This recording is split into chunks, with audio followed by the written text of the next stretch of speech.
think that the one year we went from like 4th to 3rd to 1st, and then actually won the What cup. what year was I this? think in 92, 91, 91, 92.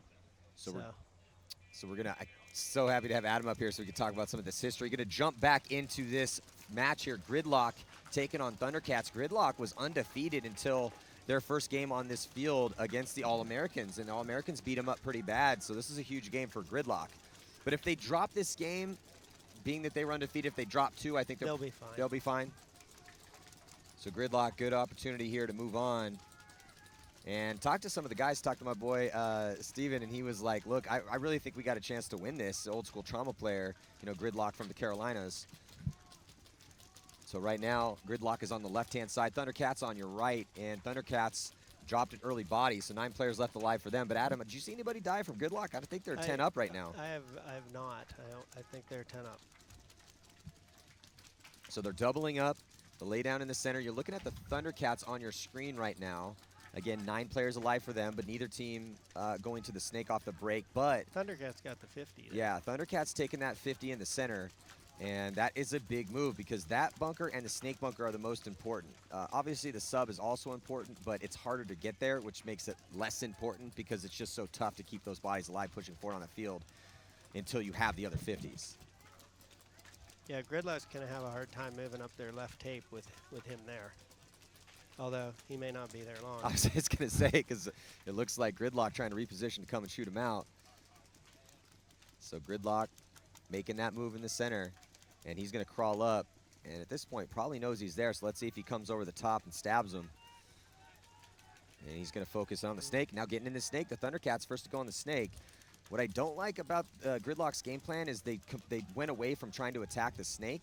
I understand you get the guy shot in your first match, so okay, don't send him there off the break, but send him to the insert and try to eventually get him to roll in there because that's an important bunker. Yeah, it's just one of those spots you just can't forfeit on this field. Well, they do have a body in the insert. It looks like he wants to make that move now. You can tell by his body language he's kind of leaning out a little bit, but the move's being made over on the sub side. I don't think either of those 50 guys now, he definitely doesn't know he's there because he's going the other way. Well, they haven't shot their guns yet, and that's the key. Yeah. You can see the battle developing on your screen. There goes the run into the sub from Gridlock. So Gridlock runs that inside-out route. He got shot, too. He and ends up getting taken out. Back from the Dorito, which is that one back there? We're calling which one? The Vs? On the line, yeah. Yeah, V1 and V2 are the laydowns, Yeah, and then you got the stand-up insert. He got the center guy when his guy went into the sub, so that was good teamwork there. He lost him, but he took out their key spot. And they still own the center. Yeah. So yes, they did lose their sub attacker, but they still have the center. He's still alive, and Pump and Paid here towards the snake, but Gridlock loses their snake player. So a couple deaths here from Gridlock. Gridlock still does have 2 bodies here on this snake side. I think they still have the triple stand-up. They're starting to move up the sub side a little, too. So Gridlock now down, it looks like 2 bodies, 2 or 3 bodies. So at least 7 players alive for Gridlock. But good field position for the Thundercats. You're looking there. There is the stand-up behind the sub. So there's that structure. You can see the stand-up has a little bit of a wing over there. And guys use that as the launch pad to get into the sub. That was the move that Adam was just talking about. We're panning across, looking over the shoulders here from Gridlock as there goes the referee running in to check out. Player for Gridlock looks like he is clean. Gridlock has the sub, though, the 50. So Gridlock making that move on the sub side, like Adam said, getting into that 50. So now they own the 50 on the sub side, and they own the 50 in the center. Player in the center is just focused on trying to keep the snake on us, though. So Adam, you're a snake player. What would you do in this situation if you were Thundercats? I've got to find a probe. There were some good cross shots that he didn't take advantage of. Now, yeah, he has a guy kind of close to him, but that guy's leaning down on his elbows and stuff like that. I would try to. I don't know if he has a direct shot on that. I haven't whether in practice or in the other one. I haven't seen a guy there yet, but I think you can move back and get a shot on him. His bunker doesn't look very good, but he's just not putting enough pressure on him from where he is. See them moving up the left, standing up and running, and he should have a lot of shots there, but he's kind of happy being in it. And, as a result, he's losing guys left and right behind him. Yeah, body's dropping pretty bad right now for the Thundercats, walking off from that sub in the center, and then now Gridlock gets another body into the snake. So though Gridlock did lose a few bodies here, they are now starting to win this war. But here comes the run through, and his back player protected him. Did not let him stay alive on that run through, but he did get the first Gridlock player in the snake. So, but Gridlock, Adam, they have 2 bodies in the 50 on the sub side, and they also just moved up to the other 50 bunker there between the center structure and the sub. Yeah, they're in a great spot right now. And they still have 2 back players here at this triple stand-up on the snake side. So you can see there on your screen the battle in the center as Gridlock has the ground.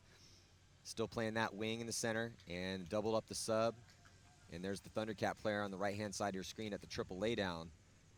And he is focusing his gun and gun battling with the back corner bunker here on the snake side, even though the closest guys to him are those sub players.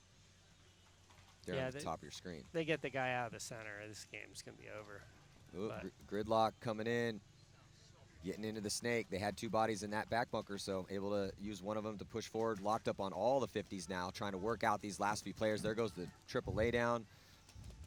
There goes another body out of stand-up. Yeah, this game's over. Thundercats losing too many bodies.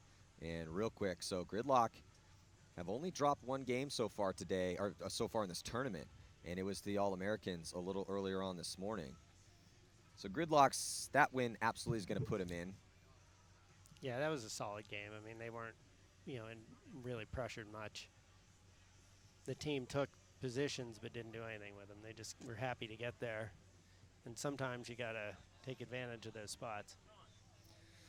So as they run it back, going to hang that flag up. And if you guys have been watching X-Ball for years, this is 10-man here on this Hyperball center court, and it's all about capturing the flag.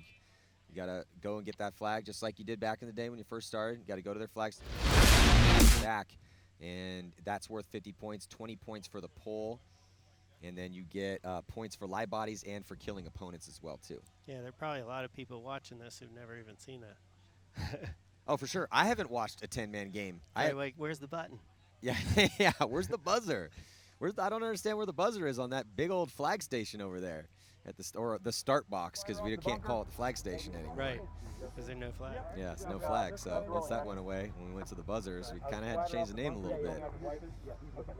So let's go back real quick, since we got a little tiny break between this game and the next game, the Anchorman and the Misfits.